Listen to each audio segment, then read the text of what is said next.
decided to have this panel on the topic of beyond growth.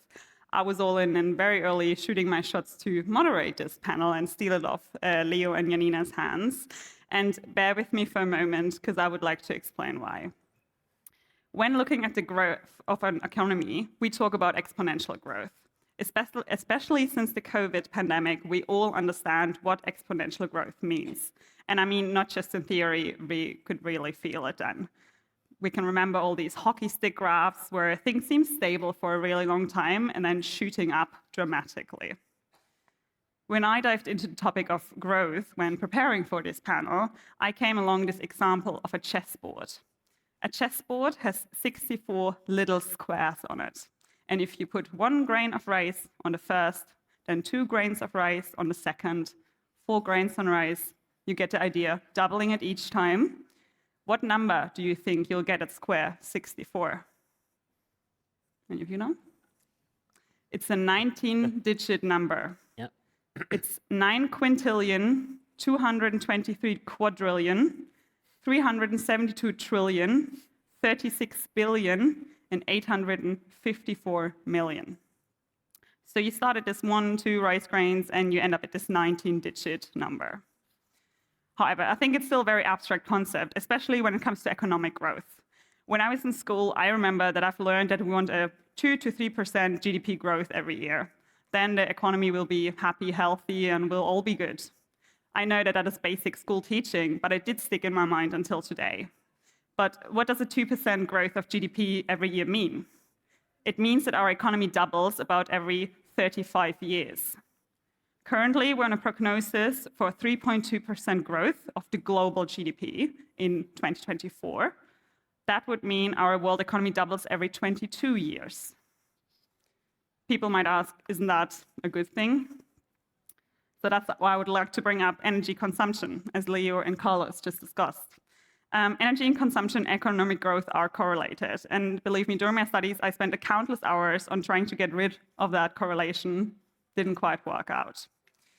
So without going too deep into economic research now, energy consumption is not just an enabler of economic growth, but is necessarily to grow our economy. So considering that we do base a lot of this growth still on fossil fuels, non-renewable sources, and we're close to reaching tipping points, so fueling the climate and biodiversity crisis, we as the impact team believe it is important to discuss and question growth. So thanks for bearing with me. I promise I'll be speaking less over the next 30 minutes, as it's now time to hear from our amazing panelists. So let me briefly introduce, for everyone who just joined the panel, we just heard from Carlos Alvarez Pereira, I hope I pronounced it right, the Secretary General of the Club of Rome. Then we have Professor Dr. Stefan Hahnkammer, Professor and Researcher at Erlanus University. We've got Agatha Meissner, leading Generation Climate Europe, the largest coalition of youth-led networks on climate and environmental issues in Europe. And then to my right is Fabian Eckert, co-founder and CEO of Recap. Also, just to let you know, we've got a brief Q&A session at the end of this session. So if you have any questions popping up in your mind, write them down or keep them in your mind, and you can ask them at the end. I would like to start the conversation with you, Stefan.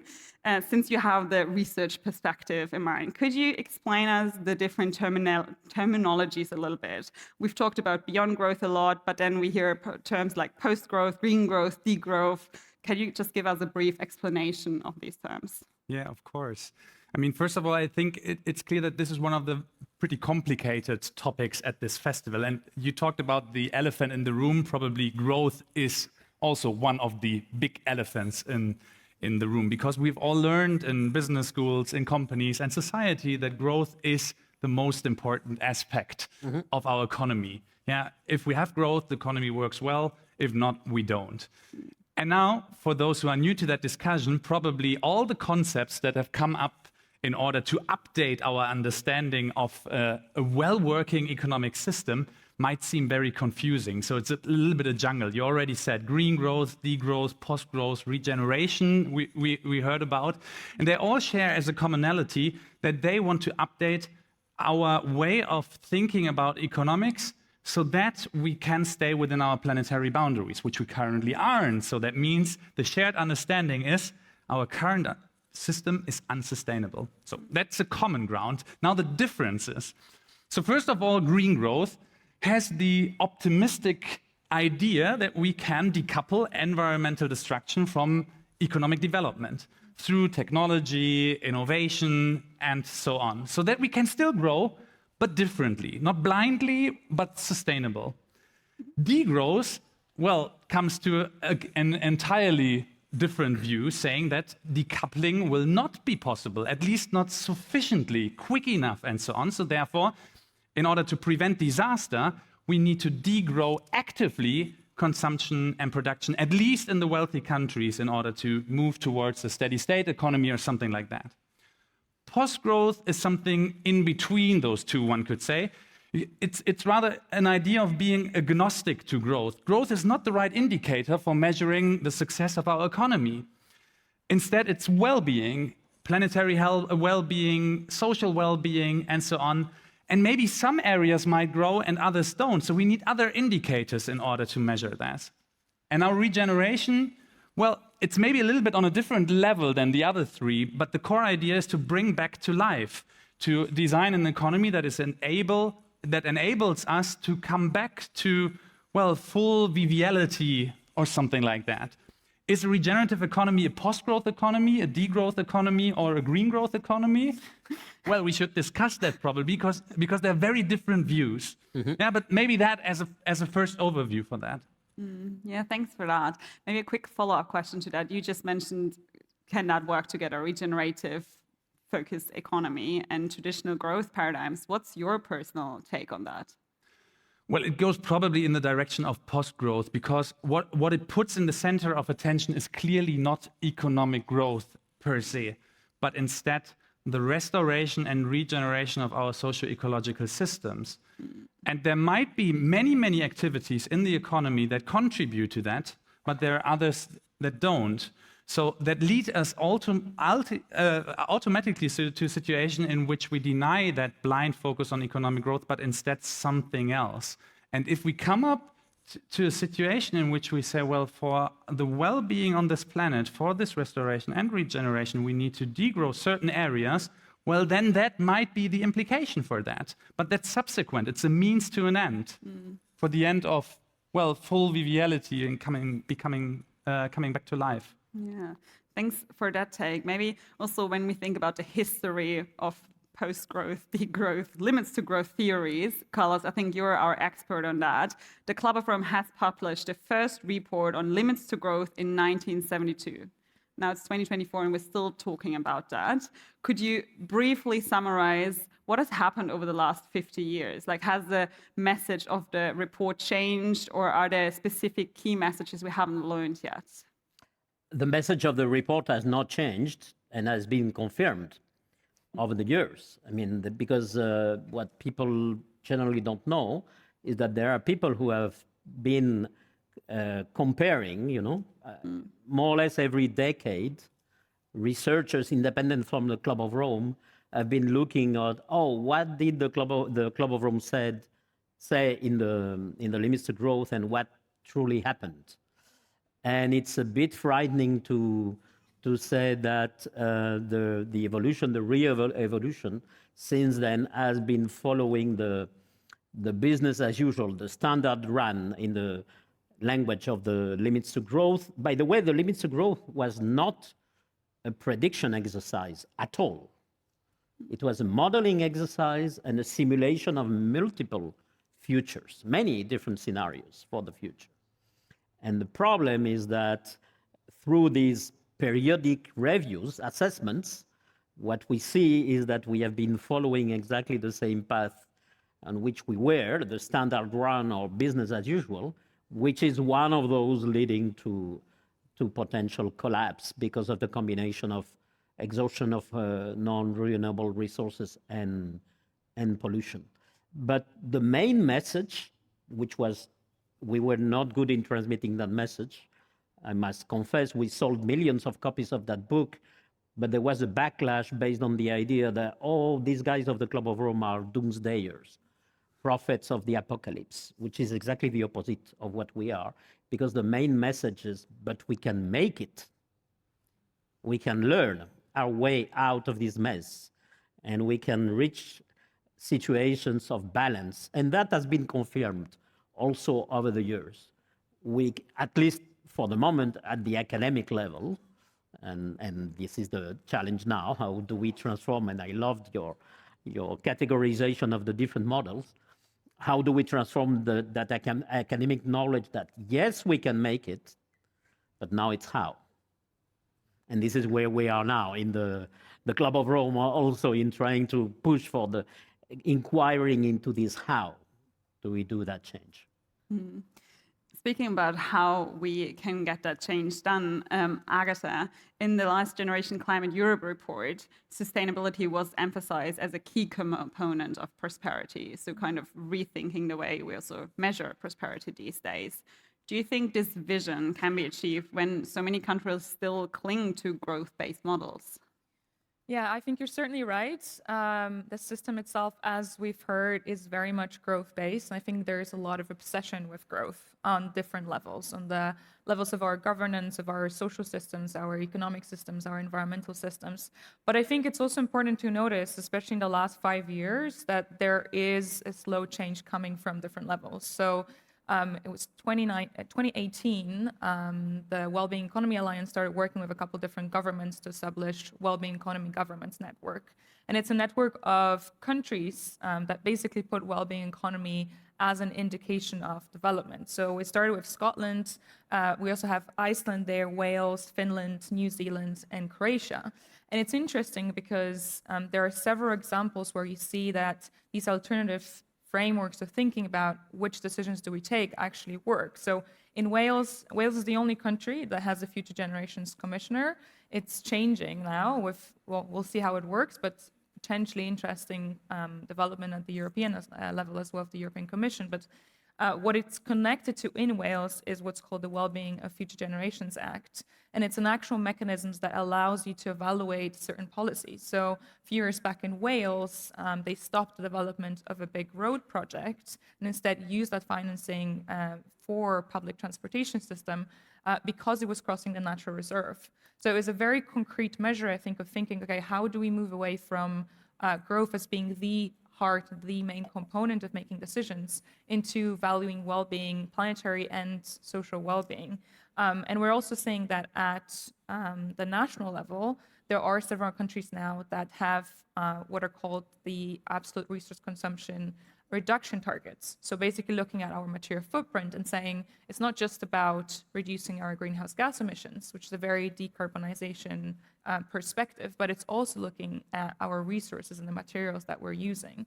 Austria, the Netherlands, Finland, a couple others actually have targets. We can discuss whether they're ambitious enough or whether they're developed well enough, or whether they're technical enough, etc.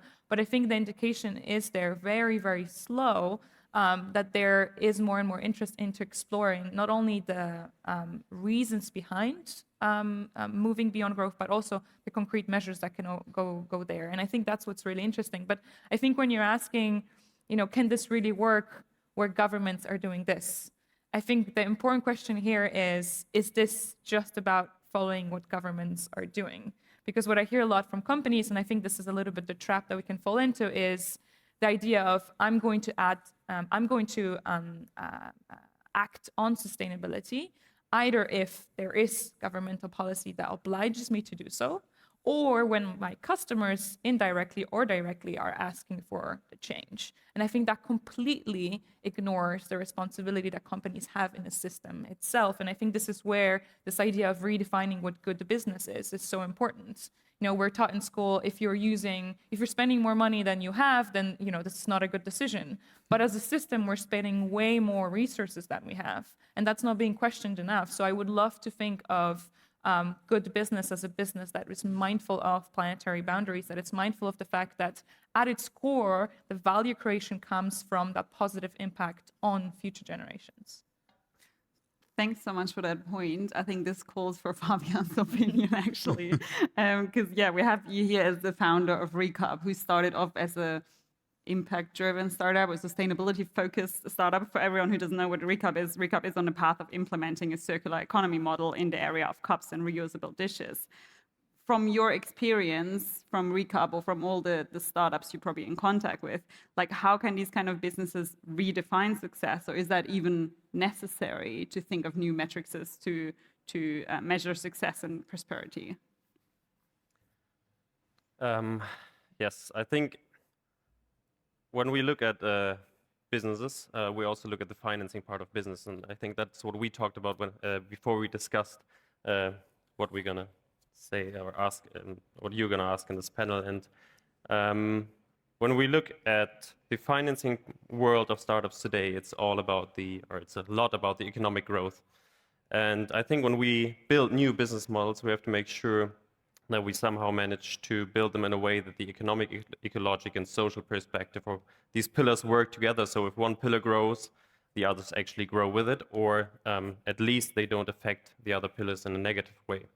So when we look at investors, and you just said that companies have this responsibility, and companies have the responsibility to be economically sustainable as well. But we have to make sure that if the economic dimension grows, we have that the ecologic dimension grows as well. And we have to, and in that way, that actually works with the old economy as well. So that works with the investors that we chose for our business model, because they want to see economic growth, and we can make sure that if the economic growth is given, we can also ensure the ecological part of our business. So if we try to redefine the success of the companies, of course, we have to make sure that we always look at all three dimensions and make sure every dimension grows and none is somehow impacted in a negative way. But then, I mean, you have maybe a special kind of financing, or as a backup, you're free to tell us more about it. But the traditional venture capitalists, they're very focused on the economic growth side of things. Like, how do we ensure that this is still not a key component they're looking at? I think it can be a key component if we, as the startups, as the ones who are actually taking in the money, make sure that the other dimensions are not affected. So we chose, for our investments, we chose family offices, because we wanted to make sure we're not working with someone who has a return on investment point, who says, well, in 5 years, I need a return on investment. I need 10% or whatever. So we chose family office who can give us the money and who want to see economic growth, but who are still actually more happy to see us grow in a long-term perspective. So we can make sure that all the decisions that we make every day do not affect the ecological part of our business, but still ensure that the overall economic situation of the company grows. And it's kind of a trade-off, of course, because it is about growth. And we decided to try to change the system from within and at least give them the economic growth as well, while we change something for the better. Maybe jumping over back to you, Agatha, I'd love to hear your take on this. When thinking of potentially more traditional or conservative companies, so not starting off as an impact-driven startup like Recap did, how do we introduce these alternative ways of measuring prosperity or success? I'm sure there's many business representatives in this audience. Like, how can they get started on this rethinking of prosperity?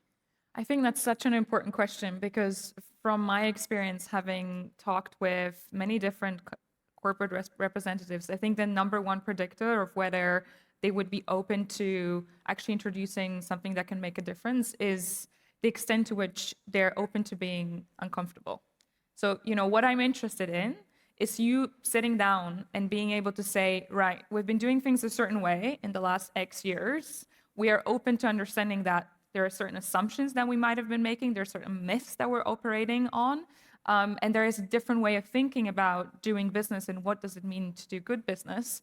And I think this is something that, you talked about conservative or traditional companies, but to be honest, I think this is something that we need to think of beyond conservative traditional companies. I think there are a lot of still sustainability myths that are out there when it comes to, many different events that talk about what does it mean to be sustainable as a business. So I just wanted to give you 3 examples of some sustainability myths that I still see out there that I would love for people to be a bit more open to talk about. So number 1, and we briefly touched upon that, is assuming that absolute decoupling of greenhouse gas emissions from economic growth to the level that we actually need to reach the Paris Agreement is possible.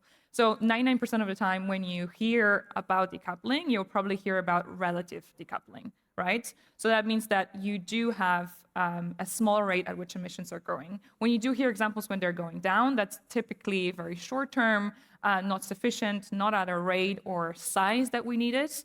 And I get so frustrated because I think a lot of terms in the sustainability movement are just thrown a bit around as like the fix that you can just put there and people just say, oh, you know, we can just decouple. Done. Problem solved, right? But there is no understanding into, okay, what does it actually mean in practice and why is it so difficult? So the second one, and the second sustainability myth that I hear all the time is assuming that climate crisis is the only problem. And that completely ignores that we have 8 other planetary boundaries, in fact. And that falls very much into this carbon tunnel vision of, you know, we need to decarbonize, we need to reach net zero, we need to reduce emissions. Yeah, what about biodiversity? What about nature? What about materials? Why are we ignoring all the other ecosystems that are out there? And yes, it's the easiest. You could put a 0 on it, right? You could just say, well, we want 0 emissions. Easy. You don't have to worry about what is the number and how fast you have to get there or anything like that. When you're talking about materials, obviously you're not going to say you need 0 materials. So there's a lot more to be understood there in a sense of what is the system that we actually need. But I think this is something that people should be a lot more worried about. I mean, it was last month, I think, that the Potsdam Institute for Climate Impact Research warned us that we are at the verge of crossing the 7th planetary boundary. And we're literally talking here about the collapse of our planetary system. So it's not just a really nice framework that you can take and apply and say, well, look at me, I'm doing this and my business is more sustainable. This is literally like, this is the stage at which we're talking about, right? And the third sustainability myth that I see all the time is assuming that the only way to scale impact, to increase and improve your impact, is by growing the company size or growing the company's activities. I've heard actually many times, even today, from presentations, people saying, well, look how sustainable we are. We're going to grow X number of times. We're going to be in this many more countries. We're going to expand by this many more products. And this is, to me, one of the more dangerous assumptions that are out there, because it completely, ignores the fact that business as a structure depends entirely on social and environmental foundations, not the other way around. But we're acting as if, we can just do whatever we want, we can take as many resources as we want. And I think in many ways, the industry has had a bit of a free pass in terms of using nature and using resources that are available. So I think we really need to think about business leadership going beyond individual company change and really looking at how can we fundamentally change the system that we operate in, rather than necessarily how can we introduce more sustainability practices or metrics into the way a company is working.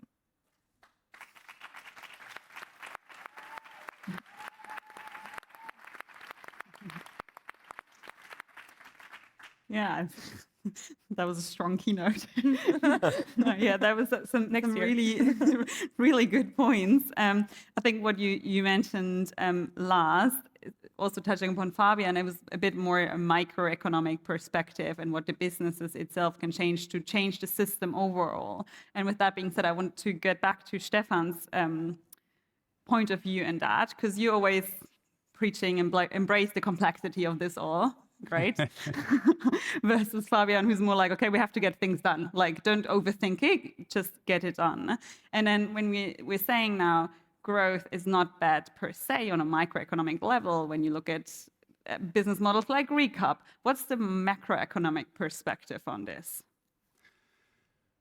Well, this is all incredibly difficult. Of course. Yeah, it is. Because, talking about these concepts, they have macroeconomic implications.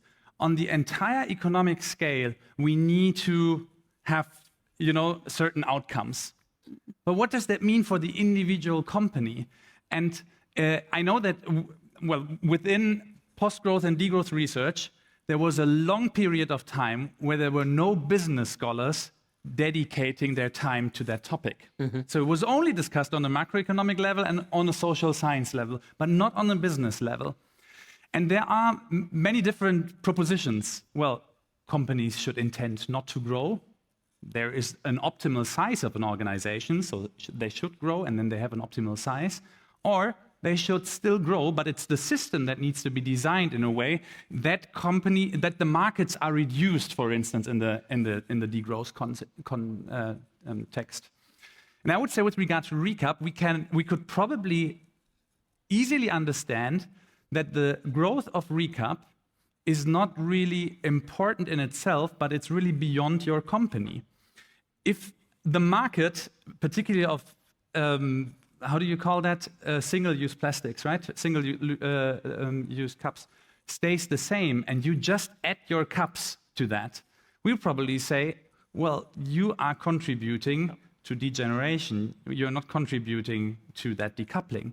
But if your intention and also the outcome is that, well, other competitors in the market, I mean, in another context, they degrow their market share, well, hell yeah, then you're contributing, to the decoupling of economic development and environmental destruction. You might even contribute to reducing the economy. So then you would be a post-growth economy. But that makes that so difficult. You really need to look at that from that system perspective. And on top of that, I just want to say that final sentence. We could also say that this is all a question also on the individual level. What are our individual understandings of our growth, of our career developments, and so on? So it's also not macroeconomic level and then business level. And if we understand these two arenas, then everything is fine. No, it's really our stories, our narratives, and so on, that really matter. So also yours as a founder, for instance, not only the company. That is, not really a clear answer, but just describing a little bit this context and how difficult it is to understand. No, 100%, and that's something Fabian and I discussed about when we had our pre-panel chat. We were talking about impact measurement and how do we ensure that we're actually doing something good and not bad. We have that discussion constantly within the impact team. Like, is it worth it that all these people travel here to Frankfurt to have this gathering or this event and all the CO2 emissions that arrive from that? Like, is the impact bigger, or like, can you even compare that? Are you comparing apple with pears, and how do you measure it? And that's something you struggle with as well, if I understood it correctly. And you've heard all these like policy perspective, research perspective, and now you're a founder who's like very hands-on and just wants to try it out, have certain hypotheses, I guess. What's your take on these like theories, questions, complexities? Is there any recommendations you would also give to other companies? Yeah. So I guess my advice would be start measuring what you can measure and don't get stuck in perfection. We were really struggling. We're still really struggling with measuring our impact. So I know that if you use these cups more than 10 times, it's better than a single-use cup. But what we don't know today is if all the cups that we've brought into the market have actually been used 10 times. So if the whole system is actually more sustainable than what we're trying to replace, single-use. And as you just said, the single-use market is actually growing. So we're still fighting against something that's growing, while we're at least trying to get a part of that away. And the reuse rate today in Germany is 1% in our business context, 1%. So that's more or less nothing. So we still have 99% ahead of us working on it.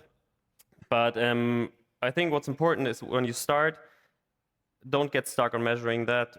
Make sure that your long-term vision is coherent, that's more sustainable than what you're trying to replace or what you're trying to do better. Of course, if no one used coffee to go, we wouldn't need recap. That would be the most sustainable solution. Just sit down for a coffee and we don't need us anymore. But as long as it exists, we believe that if the system grows to a certain degree and we manage to get as big as for example, the reusable bottle system in Germany, then we're definitely more sustainable than single-use plastics. And so we are working on the vision, still not knowing how good our impact is actually right now at that moment. Yeah. Carlos, I would like to hand back over to you before we start our Q&A session with the audience. The Club Forum has worked on a report called Earth for All. You briefly mentioned it in your keynote. And in this book, the inequality and unfair distribution of wealth and prosperity is highlighted. And you've got two scenarios displayed. One too little, too late, and the other one, giant leap. Based on the conversation we've just had, what is your take on this all from like a social perspective? First, the social perspective is essential. Nothing can be done without that, you know. And one of the aspects of the situation that we face, for instance, with the backlash, both in Europe and North America, by big fractions of population, you know, the backlash towards the European Green Deal in Europe, or any kind of framing of that type also in North America, shows something that we are, in my view, this is my interpretation, we are not having this conversation with people, with them. We are having the conversation from situations of privilege about them, sort of enlightened despotism in the 21st century, from Brussels or other places, on what would be good for them because, oh, God, the planetary boundaries are reached, you know. And we have to get out of that to co-construct with the people. So if people don't trust the institutions, it's because the institutions don't trust people. It's a moment to start thinking of flipping, among many other things, the governance model. We talk about top-down and bottom-up. Sorry, people on the planet cannot be the bottom. You know, they have to be at the top, and all human institutions should be serving people and the planet. But let's recognize that we don't know, and your explanations are crystal clear. We don't know yet the responses. And I know that feels uncomfortable, but this is not a trivial journey. This is a shift in civilization. The criticality in which we are opens the space of possibilities. But it's not like going to New York with everything planned and the street map, and you know exactly where you are going to go and all that. No, it's a real exploration. Coming back to what Agatha, one of the things that Agatha said, which I liked very much, is, business has to reinvent its own nature. By the way, The New Nature of Business is the title of a book recently published by one of our colleagues, André Hoffman, who is both a business leader and a philanthropist, stating that this is really the new nature for business, taking into account all dimensions, people and the planet, into how we lead businesses, and showing some hints about what can be actually done, but not saying, and this is it, because we don't know if it will be enough. So what I see is also that we are living in a fragmented world in which business operates with one logic, finance operates with one logic, politics the same, scientists, academia the same, and so on. And all of them are blaming each other and blaming people, you know, because ultimately the politicians blame people. Oh, yes, we could do this, but we cannot because I will lose my next elections. What about having dialogues across the sectors and co-constructing with people the responses?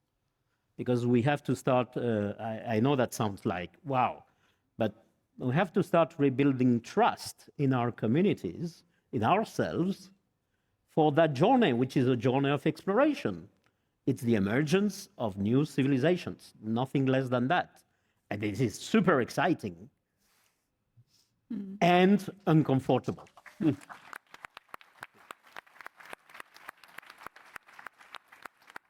Just one follow-up question before I hand over to the audience. You just mentioned these different areas like finance, policy, people, and how they work kind of like independently, even blaming each other. Do you have any like concrete actions or measures in mind how we can connect them better and get away from this narrative of like bottom-up thinking, and how we get to have these like all different areas connected? Yeah, I just came from the Biodiversity COP16 in Cali, in Colombia. I mean, I think an impressive success, especially for Colombia and the city, but you still see, in this room there are scientists. In this room, there are business people. In this room, there are the policymakers, and the negotiation between governments is happening. And not so many people have tried. What if we mix all of them? And what if we convene them as humans? Because each of us is also fragmented, and we are obliged, typically obliged to say, especially on a public stage, I think we are really saying here what we feel. But most of the times, the CEOs and the politicians say whatever is convenient at that moment on the public stage, not what they really feel. We have practiced that in the Club of Rome, meetings where we mix people from different sectors, but private ones, convening them as humans, and it's completely different. Because first thing you see is the dissonance between the public discourse, the official positions they keep, and what they really feel about the issues.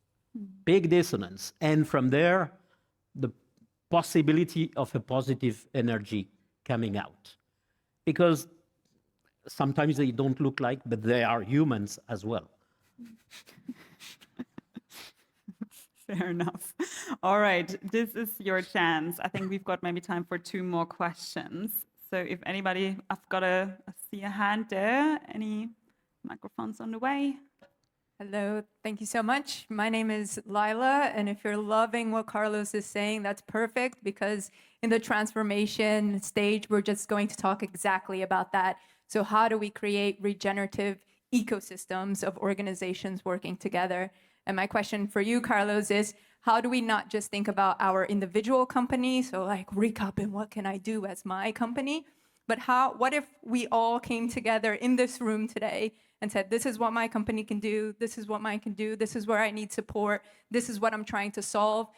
Does anybody here know the SDGs for their own city? So how do we actually start understanding our own local ecosystems and how we can support each other? So I'd love to learn from you so we can take that to co-creation in the next session. I'm not sure you have anything to learn from me.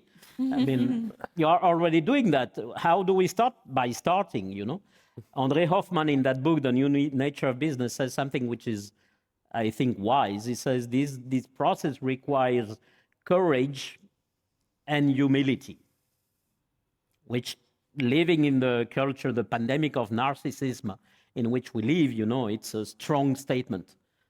Humility to recognize we don't know how to do that, courage to address that, and address it together. So the first thing is what you are already doing. Connecting people together, connecting people who are aware, together to be stronger together as well. That's the very first step. And from there, everything else comes. Thank you. Any other questions? I've got another hand up in the front row. Our mic is on the way.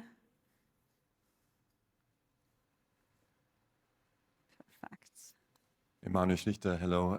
Thank you very much for this panel. I'm very surprised that this topic had a chance to be brought up here at this Impact Festival, so thank you for the team.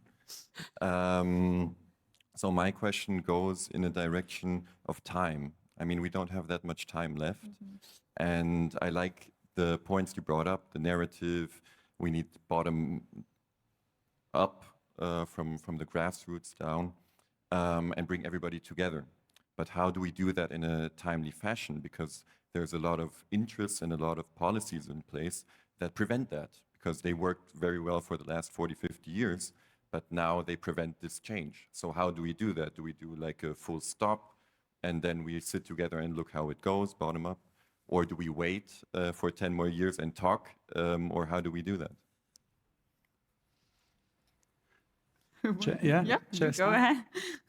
Well, actually, I understand that question very well, because look, for instance, I wrote my first study on the topic of green growth versus degrowth in 2012. And then in the green growth literature, it was written very often that within the next 10 to 15 years, we will experience that this decoupling will take place. And it's probably not the first phase that this was promised. Yeah. Where are we today? I mean, we exactly decided on that one could say 15 years ago, well, let's have a look, let's give it a try, because it seems so convening that we can continue the way we have run our economic system in the past, but give it a tiny little update. And I mean, currently, however, we are not seeing that this consensus is on the political level particularly, there, which makes me be a little bit frustrated. But which creates even more that urgency to have the courage on all levels to really face it, that we have so much time left in order not only to prevent collapse, I mean, that's the negative story, but to turn it into something wonderful. Yeah, exactly. Yeah, a wonderful life on this planet. Exactly. And really, that's the narrative thing. Maybe we don't need that much time to create these narratives, but why don't we put all our energy into that, to enabling that we can live well here and go there? Exactly. So to keep our civilization going under the same principles, it's not that we don't have much time left. We are out of time since long. We are probably 40 or 50 years late, you know, which is when we produced our warning, you know. So it's at the same time a message to relax about time. If you want to keep things going and things going faster and faster, that goes nowhere. But now if you connect with the essence of the change we are talking about, which is a civilizational change, which is a deep change in yourself, in your relationship with others and with nature, then it opens the possibility for something very positive and very rewarding, and where you will see that your appreciation of time will change radically, and time will become an ally instead of an enemy. I may. I will have to cut this discussion because we're way over sorry. time. Sorry. That's all good. I think our stage manager will kick us off. 2 sentences?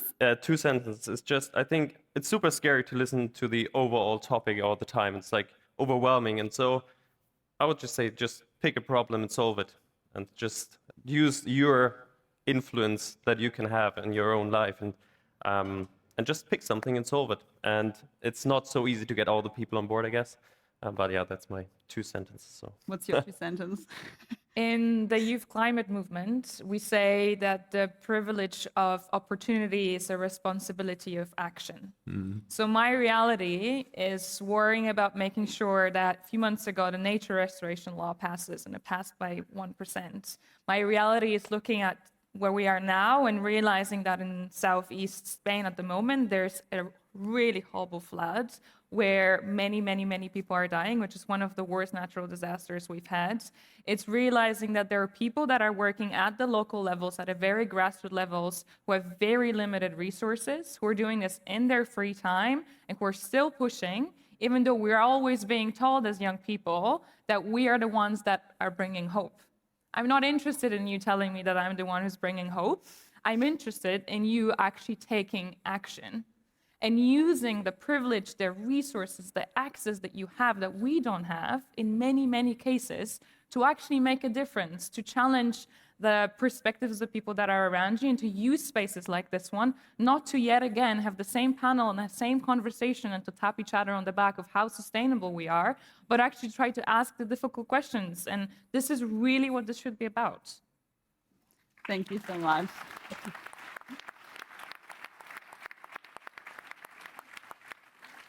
If you do want to follow up with this conversation, Carlos is going down to the SCG 17 Connect Lounge, which is downstairs in exhibition area, and he's there to answer any more questions. I'll try to convince our other speakers to join as well. So if you do want to follow up on some questions, meet them downstairs in about 10 minutes. And with that being said, thank you so much for sharing your insights and time. I think we could have spent another hour here on this stage. But it's a very important topic, and we do want to make space for these kind of conversations here at the Impact Festival. And yeah, enjoy the rest of your day, and I hope to see some of you later.